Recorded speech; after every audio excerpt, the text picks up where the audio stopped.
All right, welcome to the first video in my account planning module.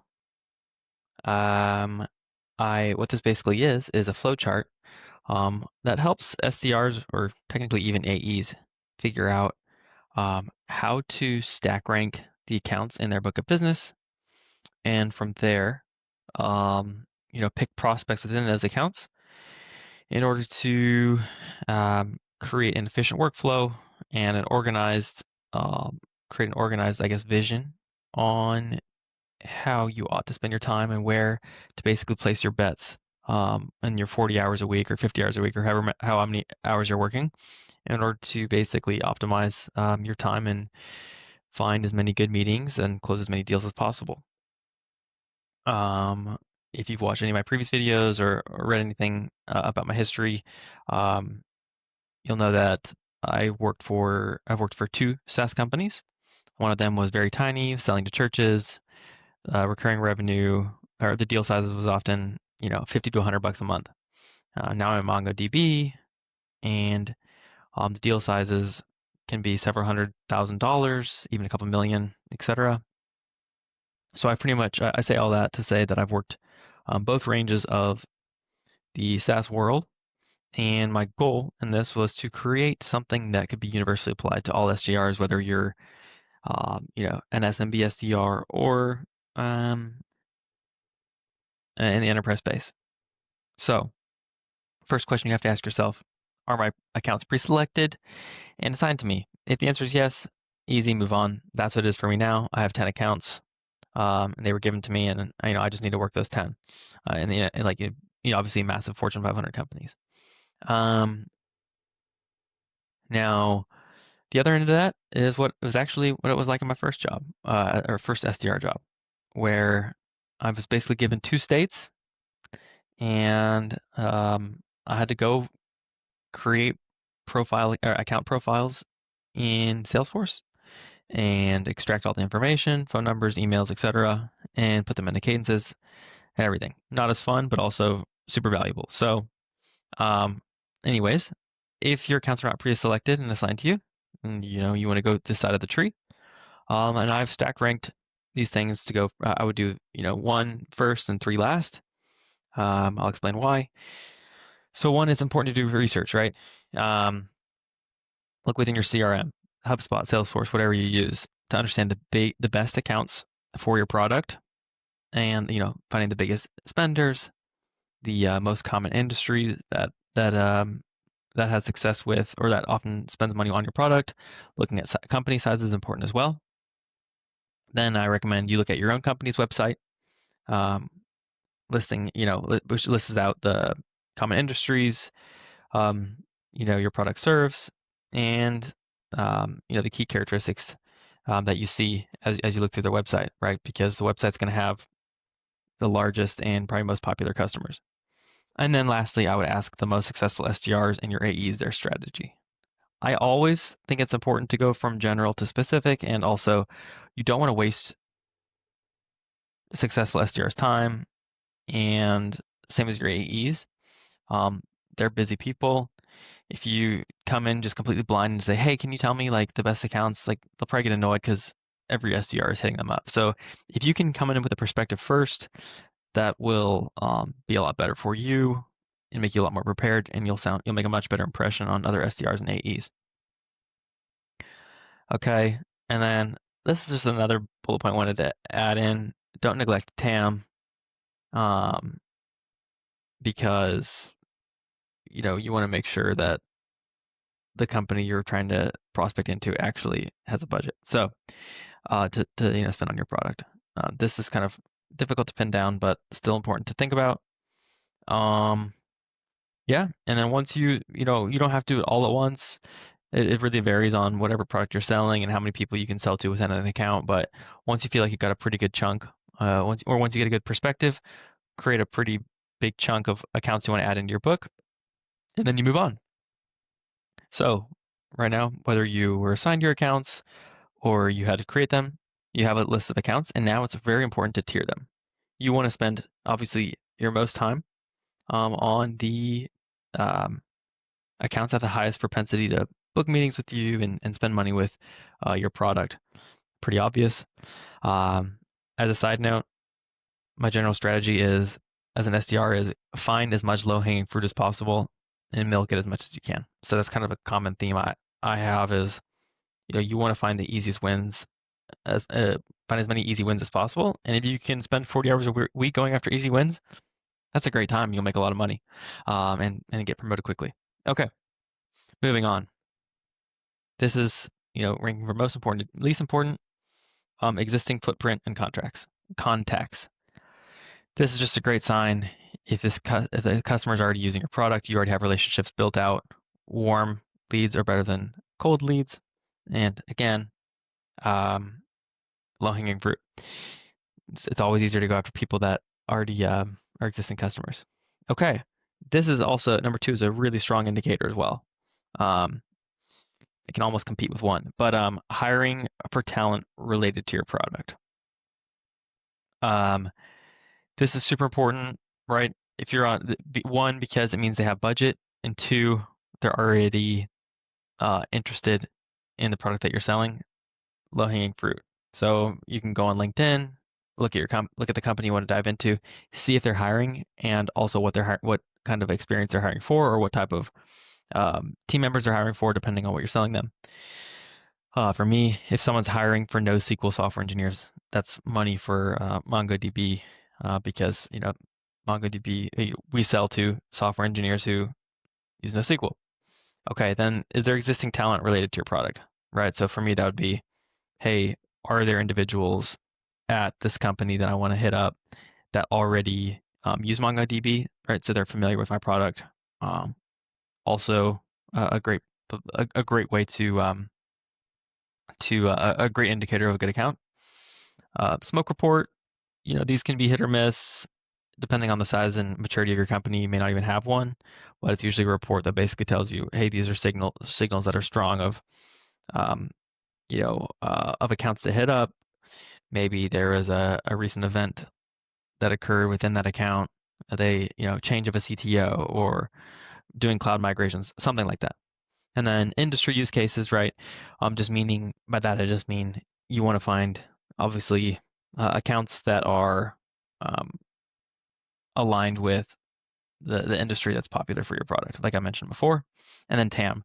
TAM is just tricky because, sometimes smaller accounts are actually the best customers. So you don't want to just overlook tiny accounts. But really, you just want to make sure, that's why I say it's least important. So on the one hand, it's very important because you don't want to waste your time, but secondarily, don't rule smaller accounts out in your book of business unless you're really confident that you're going to make nothing from it. Okay. Next question you have to ask yourself, do you understand what your account does and how they make money?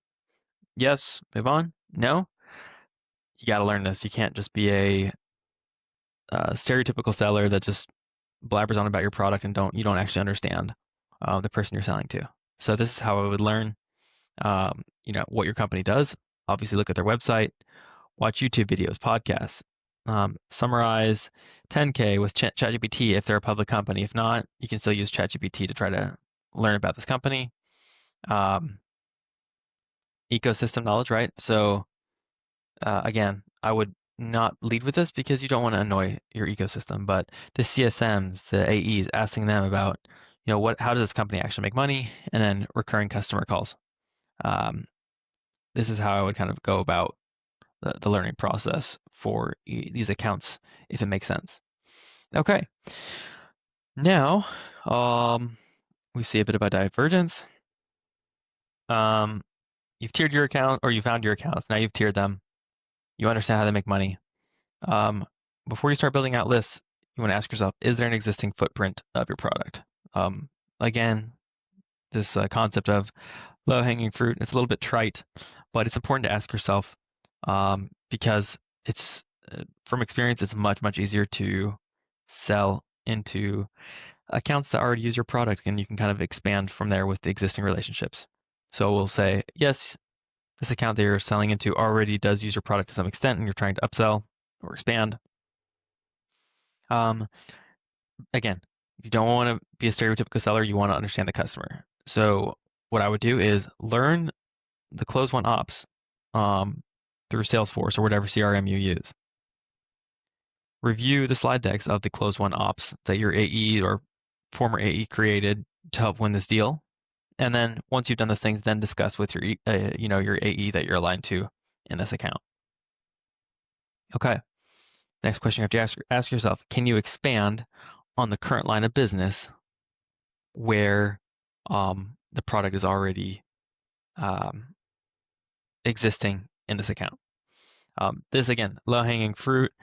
Maybe your AE won't let you go after this because your AE would probably want to, hit up these people in the line of business. And what I mean by that is, for example, let's say I'm selling to Adobe's um, cloud content line of business.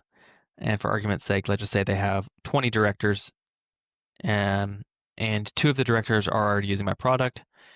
It makes a lot more sense to stay within that line of business and hit up the other 18 directors in this line of business and tell them that, hey, I'm working with, your colleagues A and B over here, in the cloud content line of business. We help them achieve this, this, and this. Would you want to meet? This is really easy to get meetings with these people. In many situations, your AE has probably already tried something like this, but if not, this is a great place for you to go and get a bunch of easy meetings. Um, what I'm writing here, this is kind of the final stage in the tree. What you would do is you have, these other 18 directors. You find them on LinkedIn or however you, locate them. Build out save them into a cadence. I would say a high value target cadence, and which I'll explain more in a future video. But it's basically just a cadence with multiple touch points to ensure you have the highest chance of getting a meeting. Anyways, so put those other 18 people in the cadence and get free meetings. Okay, now let's say you can't expand on the current line of business either because it's saturated with your product, or your AE wants you to break into greener fields of greener lines of business within this account. You go down this chart. Okay. Again, and using the Adobe example, right? You already are saturated in the cloud content line of business, and now you want to go into the um, digital marketing line of business. So then you have to ask yourself where you currently have no footprint at all in the digital marketing line of business. So, do you have a good perspective on why decision makers in this line of business should select your product? If the answer is yes, again, you put the list of those directors into a cadence, and you basically book a meeting. And in order to do this, though, you need to have a good, strong hypothesis on the pain that your product would solve. So in many situations, the answer is no. You don't want to go straight into a cold call a director or send an email to a director because, you can tell them like, hey, we're working with these folks in this line of business, but it's not going to be as compelling since, it's a massive company. They may not even know who these folks are that are using your product. So you really want to understand from a pain perspective, why a director here in the marketing line of business would want to use your product. And so what I would recommend instead is you want to build a list of what I call low value targets. So folks who are, who I would define as coaches or potential coaches, folks who are multiple levels removed away from the decision maker, 2, 3, 4 steps removed from the decision maker, and put them in a low value target cadence, which again I'll share in a super video that I've built out. Basically emailing, LinkedIn, cold calling, and hitting them up, and basically trying to figure out from them a compelling reason that their manager or the director of this line of business would benefit from your product. And then you take the information you get from them and go straight into booking a meeting with these high value targets. One other thing I'll define as a high value target, since I forgot to mention that earlier, is basically someone who is either the decision maker themselves or has direct access to the decision maker. Um, these are the folks that can move the needle on the deal, and so they're incredibly valuable, which is why I call them high value targets, and why it's very important to nail down a pain point before you hit them up, because these people are being inundated with messages all day, every day. And again, you don't want to just sound like a typical seller who's just trying to collect a paycheck. Okay, I think that's relatively comprehensive. Um, okay, now we go into the harder version of sales where basically you have an account. It's completely greenfield. Maybe they don't even know what your product is. Maybe they do, but it's basically a net new account. Then you have to ask yourself, do you already know the pain points that your product solves in this specific account? If the answer is yes, move on. If no, it's obviously important to learn. Again, I listed out from first to last. You want to research relevant use cases for this industry, and then you want to look at recent articles or podcasts published by the account that you're going after to try to uncover what challenges are they facing. They, depending on the size of the company, they may not even have articles and podcasts, and that's fine. Same with the 10K. If they're a public company, hit up their 10K to see where they're trying to expand and where their budget's being allocated, what kind of challenges they're trying to solve in the given year. And then again, going from general to specific, as I like to do. Next would be looking in the Salesforce.com or again, whatever CRM you use, history, and looking through the close won, close loss, and open ops, figuring out, hey, what were the pain points being discussed for the different opportunities, and how can you use that for the specific account. And then again, ecosystem knowledge. Side note, there probably aren't many close won ops if there's not an existing footprint, but regardless, still important to look at. Anyways, ecosystem knowledge, you want to do everything you can to learn the pain point before you start hitting up your AEs and asking them, hey, what are the challenges this company faces? You don't want to sound like an idiot. Again, their time is valuable. Do your research first, then talk to your AE and ask them, their perspective on on the pain points that your product solves for. Okay. Do you know who the decision makers are in your account? Again, a lot harder to know when you don't have an existing footprint in your product. Okay. So if the answer is yes, though, and you already know, hey, these are the people who signed the deals and these are the champions, fine, move on. If not, again, this is how I would recommend you learn who the decision makers are. First start off with looking in your CRM or on the website, like who are the people that owned the deals, or who were the people that were sold to for accounts with a similar industry or similar size. For example, if you're selling to a financial institution and it was the VP of security, and you sell a security product, and at Chase Bank you last year an AE at your company sold to the VP of cybersecurity, and there's a proof point about that on your website, the VP of cybersecurity is probably someone who'd be really good to go after at your current account. Okay. Of course, you don't want to hit them up until you establish a strong hypothesis, but nevertheless, good to know. Okay. Again, then previous op owners within the account, right? So instead of looking generally, looking specifically at your account, who owned the ops previously and who were the people who had the conversations. Internal knowledge, again, doing this digging before you hit up your ecosystem, and then groundswell. I love this component, and I'll explain that in the last piece of the tree. Okay, last question you have to ask yourself. Do you have enough clarity to reach out to the decision makers on why they should take a look at your product? Again, I kind of explained that previously. If the answer is yes, you know who the people are, and you know the pain, and you know why you're reaching out to these like decision makers. Boom, there's no reason to like go lower. Go straight into hitting up the important people that that can basically sign the deal, or say no and let you arrive at a no faster sooner rather than later, and we'll let you move on to a different account. If you don't have enough clarity to reach out to the decision maker, again, build out a list of low value targets, potential coaches, people who are 2, 3, 4 levels away from the decision maker. Place them into a low value target cadence and hit them up and try to get information from them before rolling up to these higher value targets.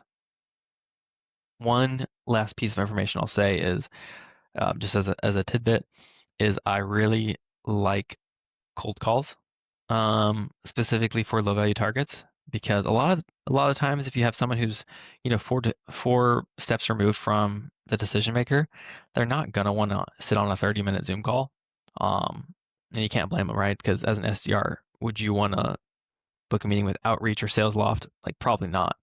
But if you got a cold call and someone was nice and they started asking you questions, you might spill the beans on who the right person is to talk to. So, um, anyways, I will still send some emails probably and connect on LinkedIn for these lower value targets. But cold calls, getting people on cold calls and just befriending them, making jokes, whatever, and then getting them to give you some information about their manager and pain points is super powerful. Um, is a super powerful way to basically gather information before you try to hit up those higher value targets. So, hope this was helpful. Again, for future courses, most of the emphasis is on, well, basically like, yeah, prospecting. Like now that you've in this course, hopefully you've learned um, how to select your accounts, how to prioritize them, and then basically who to hit up within these accounts and the type of messaging, or should I say the way to learn the messaging you need. A lot of the future videos are centered around actually building a list, the difference between high value target and low value target cadences, the types of messaging you use within each channel, cold call versus LinkedIn versus email, when to leave a voicemail, when not to leave a voicemail, um, and basically, yeah, and then also how to like organize your week to basically make the most efficient use of time as possible. But yeah, if you find this helpful, hope to see you in the next video. Do you want to become an account executive faster? Check out my Skool Community. You'll get weekly live trainings, Q&A sessions, downloadable resources, accountability to stay on track, and access to a network of SDRs, account executives, and myself for personalized guidance. Go ahead and click the link in the description below to join now and accelerate your career.